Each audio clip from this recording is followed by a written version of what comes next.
En el credo apostólico aparecen dos impresionantes frases relativas a Cristo.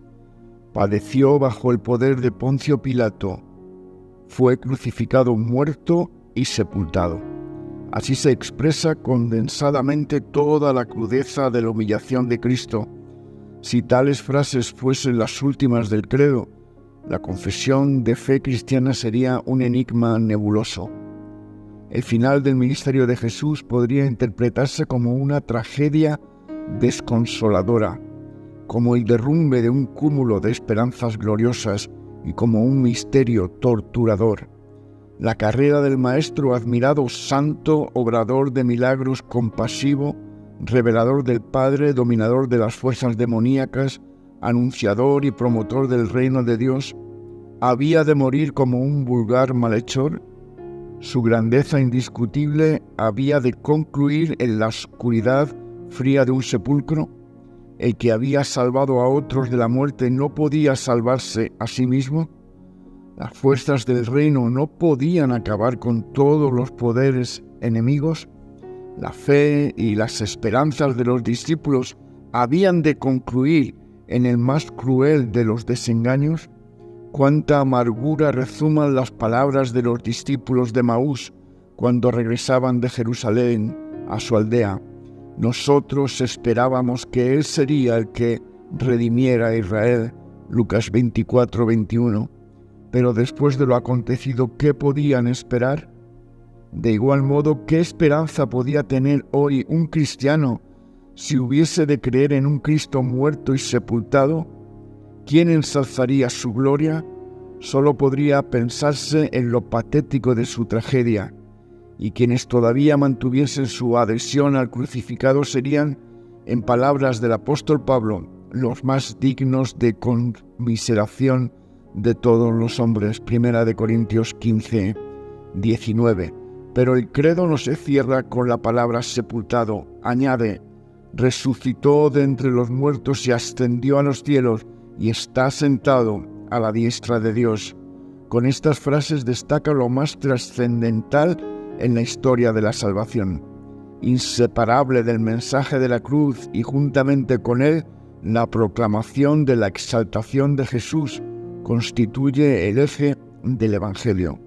En esa proclamación sobresalen 4 puntos esplendorosos: la resurrección de Jesús, su ascensión a los cielos, su sesión a la diestra de Dios y su futura venida en gloria.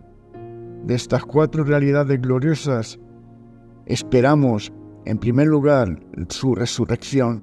Obviamente nos hallamos ante un milagro, el más grande en la experiencia de Jesús. Como el resto de sus milagros, ha sido blanco de la crítica histórica, radicalmente positivista, asumiendo la negación de todo milagro propugnada por el doctor Strauss. Se han ido sucediendo las más inverosímiles teorías que Jesús no llegó a morir realmente, sino que sufrió un desmayo del que se recuperó en la quietud silenciosa del sepulcro, que los discípulos habían robado el cuerpo, que habían sufrido una alucinación a causa de su excitación emocional, etcétera, etcétera. Cualquier inciso apologético nos parece aquí innecesario. Basta decir que cualquiera de las objeciones que suelen oponerse a la veracidad histórica de su resurrección, si se examina sin prejuicios, es mucho menos creíble que lo narrado por los evangelistas. Frente a todas ellas se alza un hecho innegable. Cuando el cuerpo de Jesús fue sepultado, los discípulos estaban moralmente destrozados. Sus creencias sobre el carácter mesiánico de Jesús se conmovían. ¿Eran verdaderamente el ungido o habrían de esperar a otro como un día pensó Juan el Bautista? A la incomprensión y la duda se unían en ellos el temor. El grupo de los más fieles se reuniría en una casa para llorar su dolor y su frustración, pero con las puertas cerradas. Sus mentes y sus corazones estaban literalmente asolados. Se había secado su esperanza, y este puñado de seguidores habría sido capaz de enfrentarse a la hostilidad del Sanedrín si Jesús hubiera seguido muerto?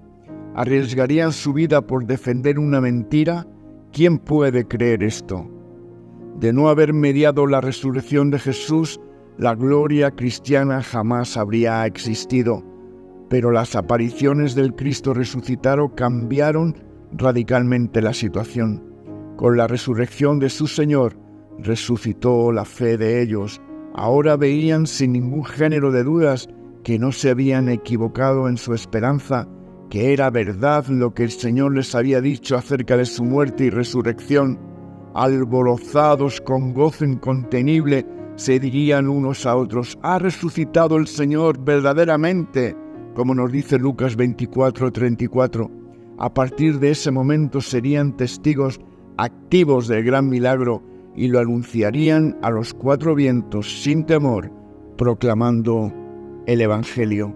Este hecho vino a ser el fundamento sobre el cual descansa y se consolida la fe cristiana.